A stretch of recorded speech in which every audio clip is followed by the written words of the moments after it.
and I was typing and I had the first question. Hey, Tim. I'll just verbalize it and then I'll type it as after I'm done verbalizing it.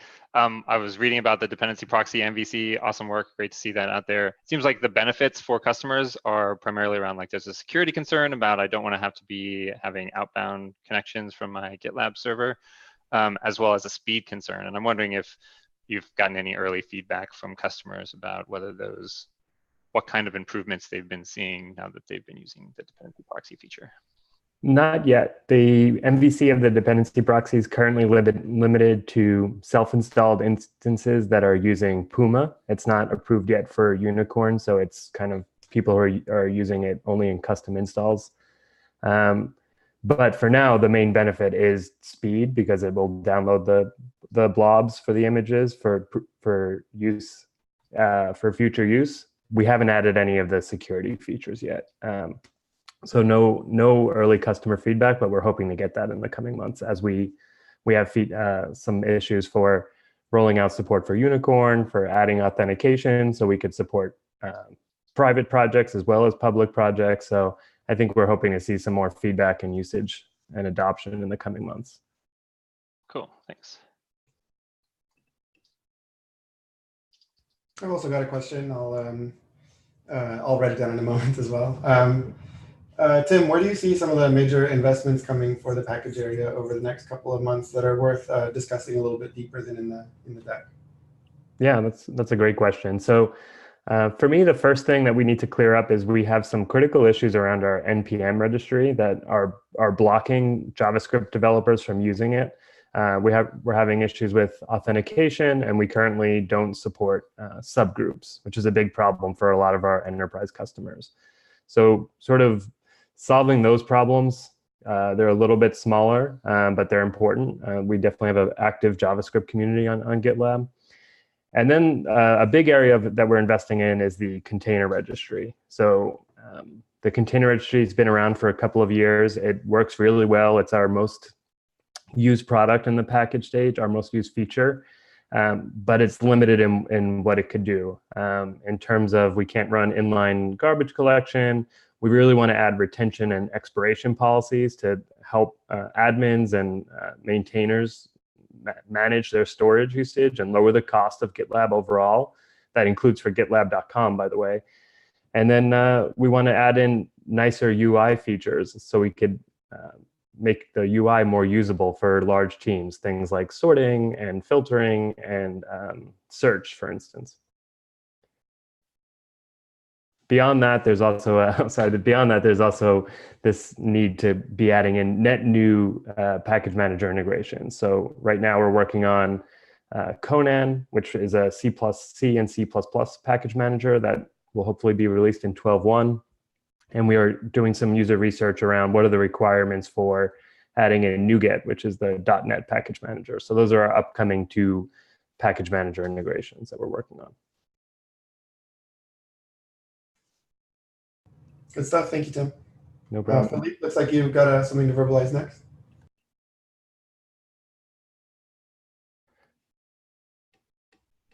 I could verbalize it for Philippe if it's not a question. Oh, there you go. I was muted. I was looking for the epic. Putting that in the doc. Yeah, it's not really the question, but I wonder if there are some discussions with the PMs in our team to synchronize on the languages or the package managers to make sure that, for example, if we say we support NPM for the dependency list, the package manager, and that, instead of having completely, not aligned features on these languages / package managers. That makes sense? I think that's a great idea. It's not something that I've done yet, but I'll take that as a note as a follow-up item, because I do think that's really important that we're telling one story to our prospects and to our customers, that we support NPM, it's supported throughout the product. I could follow up on that and make sure that we're moving in that direction. Yeah, I think that's a great, I'll just add, I think that's a great point, Philippe. Probably on me too, Tim. I'm probably one of the primary people that has language dependencies in the portion of the product in Secure. But it would be great to have some kind of consistent research that says, here's the the projects or the language types that our customers are wanting to see kind of more fully supported next, and add those kind of concurrently so we can tell a holistic story. It's a great point, Philippe.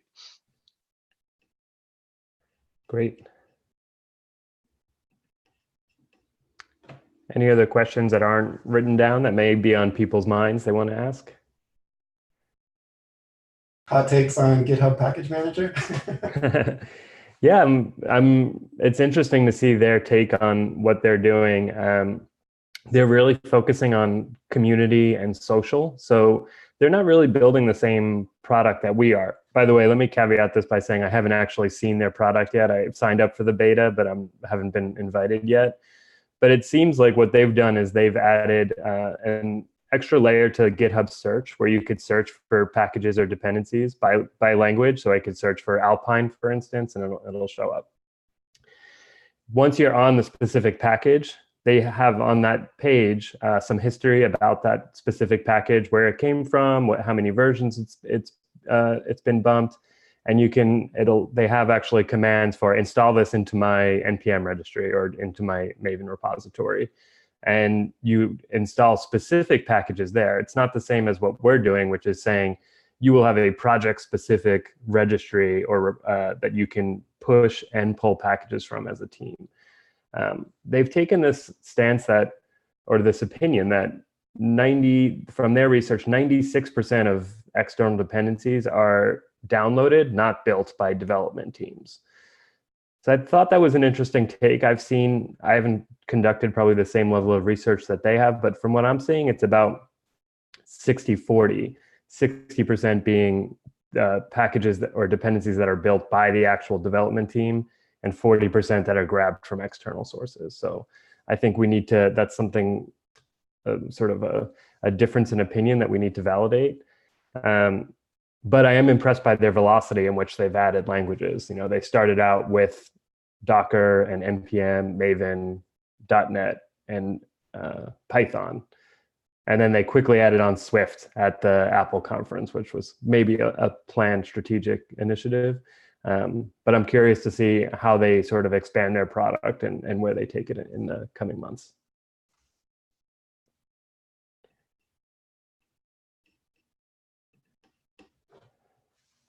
I guess I have a maybe non-product management question, but I think this is the first package group conversation we've had, and we now have a sizable team, and you have the slide showing that it's growing substantially.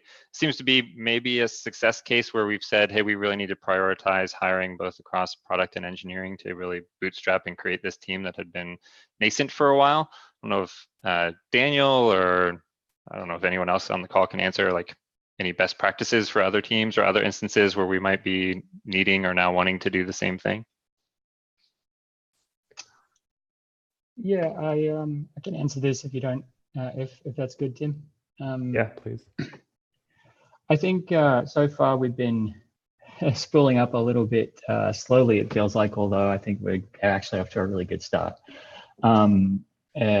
I think we're finding in terms of hiring, we've been able to make use of an existing pipeline that the organization had in place, which is extremely helpful. I think the sort of buddy program in terms of my onboarding as I came on after Tim was our really core member, which was good for a product organization, obviously. It was good to be onboarded and have a buddy, and Darby Frey gave me a lot of help. Just at a personal level, those sort of things are really helpful. In terms of getting up to speed quickly, I think the Fast Boot program might be helpful, and that's been really good value. I think for other teams have been able to do that, which is a program that allows us to sort of put everyone together, and that's something I'm thinking about making a case for. I think some of the struggles we've had is just the way that our team has been started up has been sort of without the domain expertise in the team, which seems to be sort of more of a common pattern with the way that teams get spun up at GitLab, as far as I've been able to determine.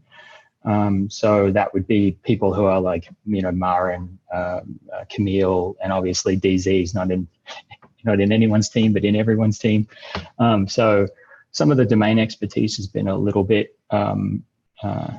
it's a little, I think in some ways it's more difficult to have those people not in the team, but all of those people have been so generous with their time. So I feel like this is a model that can actually work.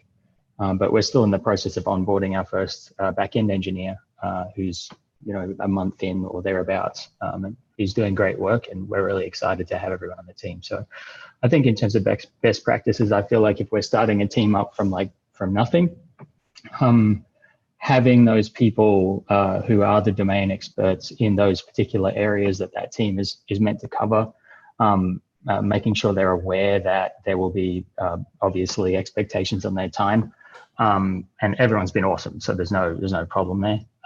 And then sort of maybe having a clear idea of what our sort of primary goal is as a team is really helpful.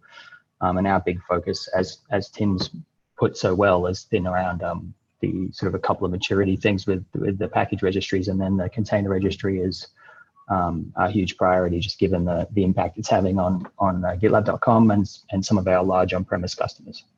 I don't know if that answers your question. Yeah, it does. You started off saying that you thought it was going slow. I guess in my mind, if you told me in February or something that we'd have a 10-person package team by September, which is what this slide says we would have new team members starting, I would think that would be a success. So I consider it as such.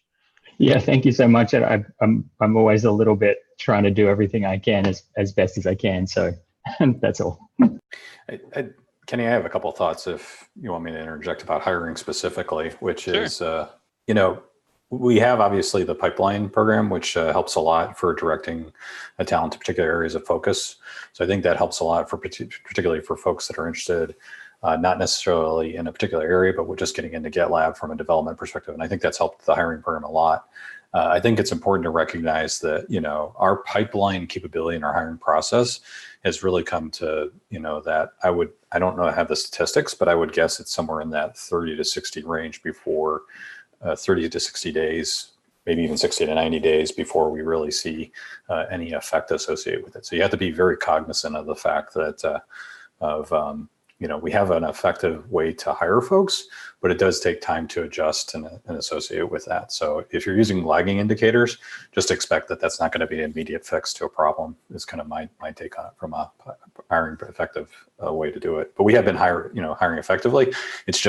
It's a volume thing, not a velocity, not a latency thing at this point. Yeah, and again, I know that I think it was sometime in February or March, we said we really need to invest heavily in the package team. We adjusted the prioritization of the pipeline, and it's great to see results. And I wouldn't expect them overnight, but it's great to see that we're now clearly have built a package team, and we'll have a very complete one in September. So cool. Thanks, Kenny. The next Philippe, do you want to voice your next question? Sure, and I apologize for the lazy question. It's probably somewhere in the vision, but I don't want to read that right now.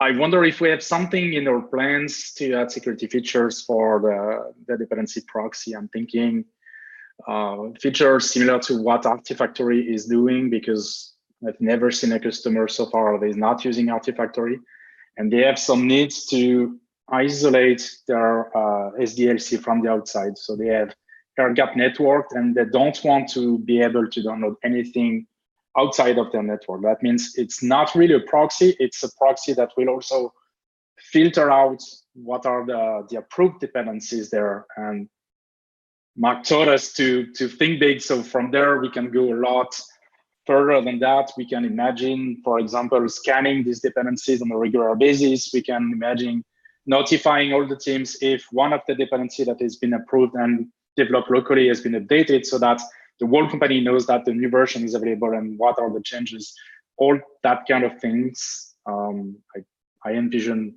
some meetings in the future together with Kenny and especially Nicole. But curious about if you already have plans around that. Yeah, they're loose plans now because we're not actively working on it. The first thing will be to just expand support and roll out broad support of the dependency proxy in the product. So I mentioned, making sure that it works with Unicorn web servers and that we add authentication. Once we have that and it's working, one of the first security features we'll add in is an approved and banned list of packages. So like whitelisting and blacklisting, and you'll be able to say, okay, this is the approved and banned list. we already do some security scanning in the product. Maybe there's a way to do that same scan earlier on when things are sitting in the proxy. That'd be something that I would have to talk to Kenny about and see how we combine those two areas of the product. But it's definitely something that JFrog's doing, and maybe it makes sense for us to do in the future, but need to get to that point and need a little bit more thought to go into it. Did that answer your question? Yeah, absolutely. Thank you for Okay. that. Cool. Looks amazing. And sorry, Kenny, I'm adding a lot on your feathers. I was gonna say, Tim, it's generous to say you should talk to me, the real person you want to talk to is Philippe. Okay. Every minute of this meeting is getting worse for you.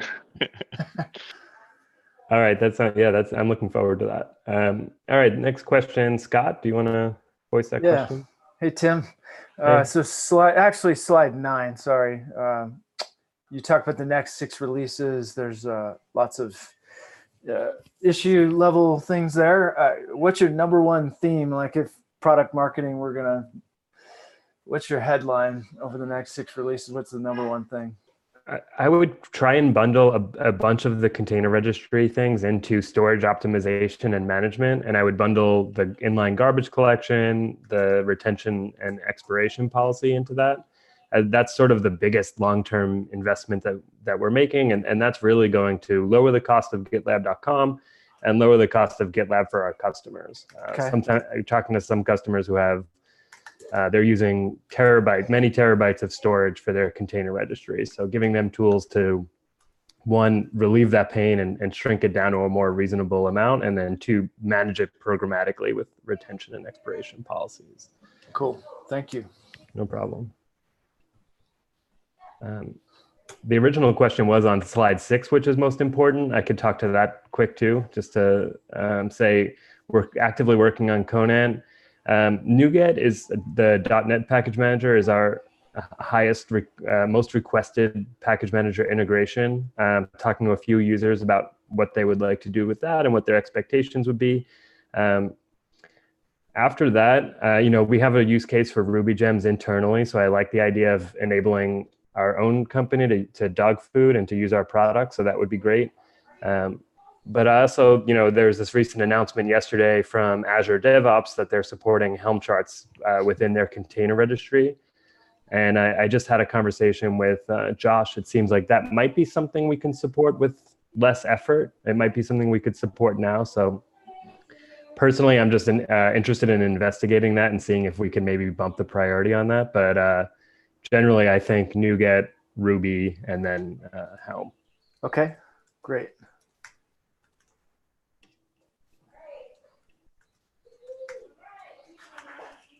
Cool. There's any other questions? We have still about 12 minutes to go.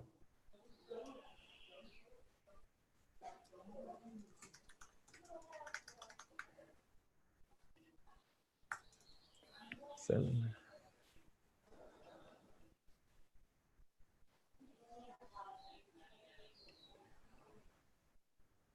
All right, well, I think we could probably wrap it up Yeah, then, Tim. that's great. Thanks, everyone. This is my first group conversation. I'm really excited to be talking to all of you at once about what we're and to show what we're working on, and look forward to the next one and more advancement in the product. Thanks Cool. a lot, Tim. Thanks. Nice Bye, work. Great work, Bye. Tim. Everyone.